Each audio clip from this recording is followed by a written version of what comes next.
Bonjour à tous, bienvenue sur le plateau de l'interview à la une, l'émission de la rédaction de Nice Matin en partenariat avec Radio Émotion. Avec nous aujourd'hui Daniel Benoît, directeur d'Antea à Antibes, mais aussi metteur en scène et comédien. Bonjour Daniel Benoît. Bonjour. Daniel Benoît, vous avez créé Antea en 2013. 10 ans après, Antea, c'est plus d'1 million de spectateurs. C'est aussi la première salle de théâtre dans la région. C'est quoi les recettes du succès ? Écoutez, à vrai dire, je ne m'attendais pas à ça, parce que les grandes salles de théâtre qui sont à côté de grandes métropoles, en général, ça marche pas très bien. À Bordeaux, à Toulouse, enfin bon, bref.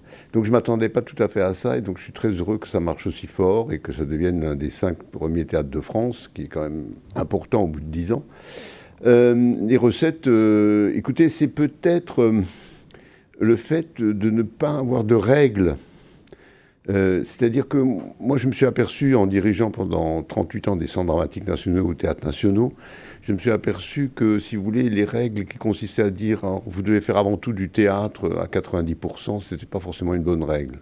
Et qu'aujourd'hui, la vraie mixité entre les différentes formes de spectacle, danse, musique, théâtre, etc., est telle que je crois qu'il était temps d'avoir peut-être un théâtre qui tienne compte de cette mixité, de cette interpénétration en fait entre les différentes formes de spectacle vivant, et que c'est peut-être ça qui en fait le succès aujourd'hui. Vous veillez à un équilibre entre une programmation qu'on peut qualifier de grand public et des créations et des spectacles plus pointus, plus élitistes. Absolument. Si vous voulez, il y a 15 créations, par exemple la saison qui va venir, il y a 15 créations et il y a 65 spectacles invités. Dans les spectacles invités, il y a des spectacles grand public, effectivement, dans le grand sens du terme, c'est-à-dire que les gens ont envie de voir. Et une notion que vous assumez totalement. Complètement. C'est-à-dire que vraiment des spectacles parce que les gens ont envie de voir tel ou tel comédien. En général, c'est plutôt le comédien, parfois le metteur en scène. Et donc, ils ont effectivement la possibilité d'avoir ce type de spectacle. Mais ils ont aussi la possibilité d'avoir des spectacles toujours grand public, mais dans les autres formes de spectacles vivants. Hein, encore une fois, musique, danse, humour, opéra. Et puis, un abonné, on en parlera tout à l'heure, mais un abonné est obligé aussi de prendre des spectacles qui ne sont pas connus, qui ne sont même peut-être pas créés. Si j'ai le temps, je vous raconterai l'anecdote d'hier soir parce qu'elle est assez intéressante, mais qui ne sont pas créés, donc que les gens choisissent en faisant confiance. Et donc, pour moi, le plus grand compliment qu'on puisse me faire, c'est un spectateur qui viendrait me dire, vous savez, grâce au fait d'être abonné, j'ai découvert des choses que autrement je ne serais jamais allé voir. Cette réussite, elle prouve qu'on peut aujourd'hui créer encore un théâtre en France. Oui, je suis absolument sûr qu'on peut créer des théâtres en France. Il se trouve que ça ne marche pas aussi bien qu'il y a une trentaine d'années à peu près encore. Il y a des problèmes qui se posent, peut-être encore une fois des problèmes qu'il faut résoudre. Moi, je pense vraiment, par exemple, je dis souvent à mon équipe, je dis, puisque tout marche bien, il faut tout changer. Et je pense que puisque tout marchait bien aussi dans le théâtre public en France, je pense qu'il faut peut-être changer beaucoup de choses. Alors, vous avez présenté la nouvelle saison d'Antea il y a quelques jours. Vous en êtes où au niveau des abonnements ? 11 000. 11 000 en 5 jours, ce que je trouvais énorme. 11 000, c'est quelque chose d'un peu inattendu, parce que si vous voulez, à la même époque l'année dernière, qui était déjà une très bonne année, puisqu'on avait 13 000 abonnés, en tout, on avait 1 000 abonnés de moins. 1 500 abonnés de moins. Donc, si vous voulez, ça marche très fort et donc on est obligé de réagir tous les jours pour trouver des spectacles, pour rajouter des représentations, pour trouver des spectacles, etc. Donc, mais c'est très bien, quoi. Je veux dire, je préfère avoir ce problème que l'inverse. Quels sont les temps forts de cette nouvelle saison ? Écoutez, c'est très difficile avec 80 spectacles de vous donner des temps forts. Moi, je dirais ce qui, moi, me semble important, disons.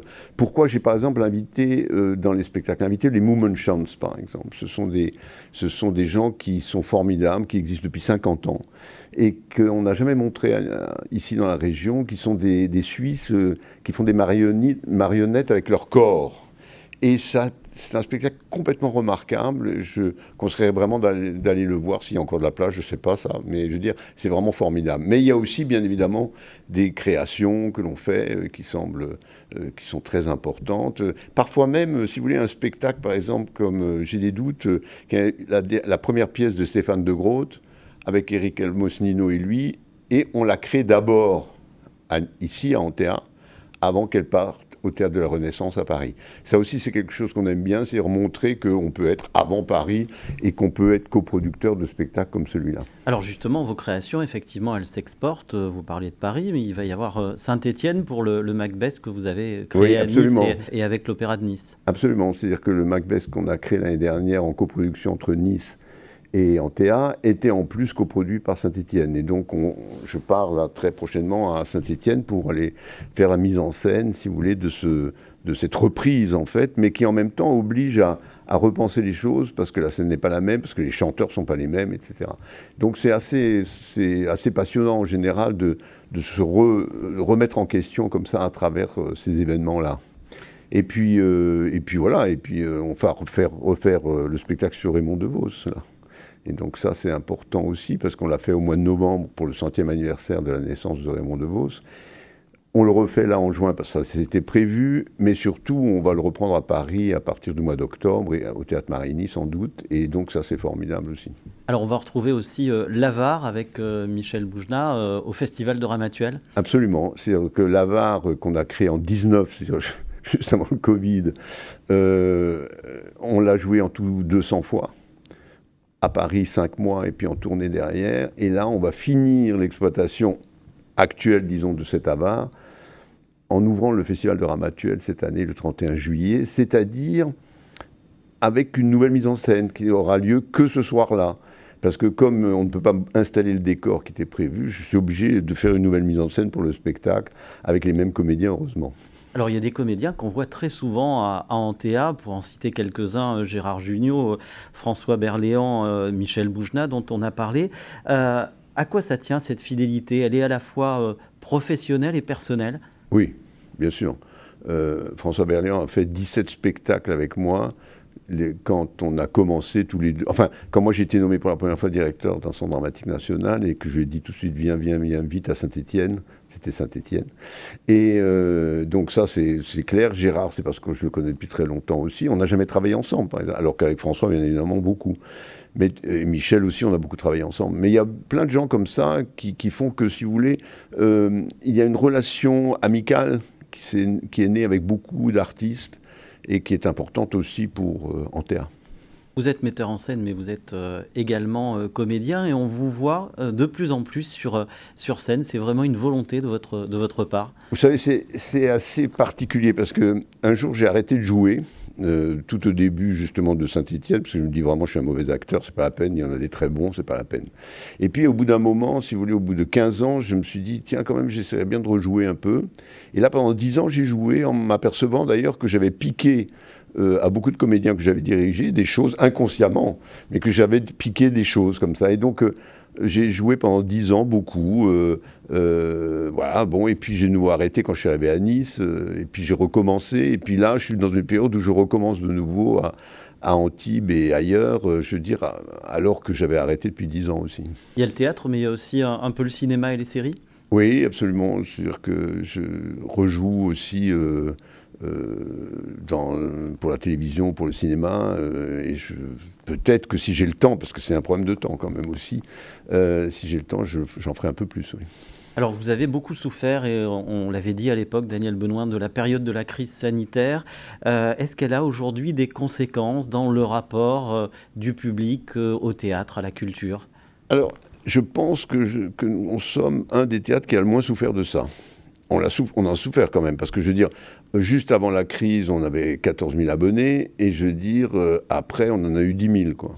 Donc, je veux dire, on a quand même perdu du monde, et puis le monde est revenu plus difficilement. Mais pendant la crise elle-même, on a essayé de réagir au maximum, en particulier en faisant des spectacles qui étaient prévus, mais qu'on ne pouvait pas présenter au public, en les faisant quand même venir, en les faisant en direct, avec 5 caméras, chez les gens qui avaient pris le spectacle, enfin, pour essayer de montrer que ça existait encore, quoi. Et puis quand en mai 21, on a commencé à pouvoir mettre 300 personnes dans la salle, 2200, là, on a aussi essayé d'avoir des spectacles nouveaux qui n'étaient pas prévus, des spectacles qu'on a fait gratuitement, ce que j'ai jamais fait dans ma vie, que je ne veux pas refaire, mais je veux dire qu'il était important que les gens retrouvent rapidement le chemin du théâtre. Et ça a été le cas. Donc ce réflexe est revenu? Oui, absolument. Je veux dire, on est actuellement dans une situation qui est pré-Covid absolue, quoi. Alors Daniel Benoît, vous avez longtemps présidé le syndicat des directeurs de théâtre. Quel regard portez-vous aujourd'hui sur la politique culturelle de la France et notamment la place des territoires dans la culture? Alors, si vous voulez, moi, j'ai beaucoup insisté toute ma vie sur l'importance de l'État, parce que je dirigeais des établissements qui dépendaient directement du ministère de la Culture et de Paris. Et donc, c'était très important parce que ça nous permettait de développer, si vous voulez, des forces comme ça face à des régions où peut-être le théâtre était moins important que ça l'était pour le ministère. Ça, c'était, je dirais, vraiment, il y a encore 30, 40 ans, c'était vraiment ça, quoi. Je me rappelle que quand j'allais au ministère pour la première fois, j'étais accueilli, quoi, vraiment par les gens du ministère, essayer de savoir qui j'étais, etc., etc. Aujourd'hui, c'est plus comme ça. Au ministère, aujourd'hui, je veux dire, vous êtes accueilli quand vous êtes accueilli. Il y a beaucoup moins d'argent, ce qui explique aussi les choses. Hein, je veux dire, n'oublions pas qu'en 82, le budget de la culture est multiplié par 2 en une année, hein, dès l'arrivée de Jack Lang. Et donc, aujourd'hui, il faut penser peut-être les choses différemment, d'autant plus que l'implantation en territoire dont vous parlez est très importante aujourd'hui. C'est-à-dire qu'il y a aujourd'hui pratiquement partout des théâtres. Alors, qu'est-ce qu'on fait de ces théâtres? Comment est-ce qu'on les gère, etc. Et ça, c'est une autre question. Donc il faudrait peut-être réfléchir autrement. Oui, moi je pense, si vous voulez, qu'il y a des hypothèses qui sont possibles, etc. Je pense à Nice, par exemple, je veux dire, puisque je pense que vous alliez me poser la question. Nice que j'ai dirigé pendant 12 ans, peut-être que, et c'est fort possible que la solution de partager le Théâtre national de Nice en plusieurs espaces est peut-être une bonne solution par rapport à une idée simple, mais pour laquelle j'ai toujours prôné, qui est qu'il est bon qu'un spectateur puisse de temps en temps aller à pied au théâtre dans lequel il est abonné ou dans lequel il va voir un spectacle. Je pense que, si vous voulez, le fait d'avoir différents lieux comme ça de spectacle, ce qui est en train de se faire donc pour le TNN, est peut-être une bonne solution que je ne suis pas sûr que je pourrais moi gérer, mais je veux dire, il faut qu'il y ait des idées nouvelles qui arrivent. Oui. Vous l'avez évoqué, la destruction du TNN, du Théâtre national de Nice, a fait polémique. Certains s'interrogent sur la place de la culture à Nice et estiment que la culture est en danger à Nice. C'est pas votre opinion? Non. Je ne pense pas que la culture soit en danger à Nice. Je veux dire, d'abord parce que, si vous voulez, le maire de Nice, je dis, c'est un homme qui aime la culture, vraiment, je veux dire, sans aucun doute là-dessus. D'autre part, je veux dire, quand on a créé, par exemple, le festival Ciné-Roman, je veux dire, ça a tout de suite trouvé à la fois l'appui des tutelles, mais aussi l'appui du public, l'appui des gens de cinéma, etc., etc. Je veux dire, dès qu'on fait quelque chose de fort, je pense qu'il y a immédiatement une réponse ici à Nice. C'est quand même une grande métropole, et je pense qu'il y a plein de choses qu'on peut encore inventer à Nice. Alors, le festival Ciné-Roman, justement, vous l'avez créé il y a 4 ans avec votre épouse Nathalie. Ce nouveau festival de cinéma, comment grandit-il ? Écoutez, il grandit très vite. Il grandit très vite. Le budget augmente. Ça nous donne la possibilité aussi d'ouvrir à l'Europe, hein, puisque c'est quelque chose qui est absolument dans nos intentions, de non seulement, bien évidemment, montrer le cinéma français, mais aussi le cinéma européen. Toujours le cinéma qui, bien évidemment, vient de la littérature, sous toutes ses formes. Ça s'appelle ciné-roman, mais ça peut être aussi du théâtre, ça peut être aussi de la bande dessinée, enfin tout ce qui, aujourd'hui, inspire le cinéma. Et donc, on a trouvé rapidement un public important, on a trouvé un appui très important de la ville, on parlait de la ville, de la région, de nombreux partenaires qui s'investissent de plus en plus. Et je crois que Nathalie, qui est donc la directrice du festival, fait ça avec une force et une volonté qui me semble très grande et qui va sans doute avoir des répercussions très importantes qui vont augmenter encore le public de cette manifestation. Donc vous êtes en train de préparer l'édition 2023 qui aura lieu à l'automne? Absolument, du 3 au 7, du 3 au 7, je crois, oui. Alors une dernière question un petit peu plus personnelle pour finir, Daniel Benoît. La retraite, qu'elle soit à 62 ou 64 ans, très peu pour vous.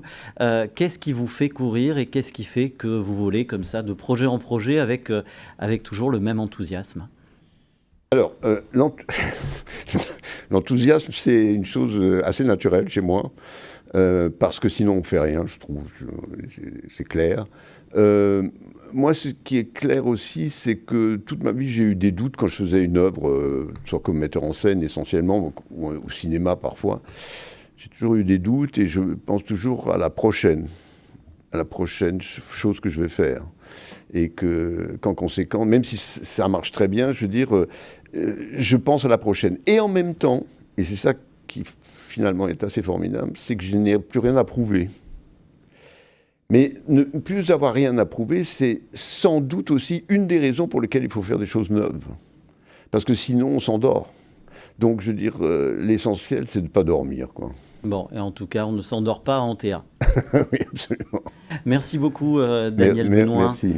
Merci à vous de nous avoir suivis. Merci à Sophie Doncé et Philippe Bertini pour la réalisation de cette émission, à Christelle Benjamin pour sa préparation, une émission que vous pouvez retrouver sur les réseaux sociaux et les sites internet de Radio Émotion et Nice Matin. On se retrouve la semaine prochaine pour un nouveau numéro de l'interview à la une. Bon week-end et bonne journée à tous.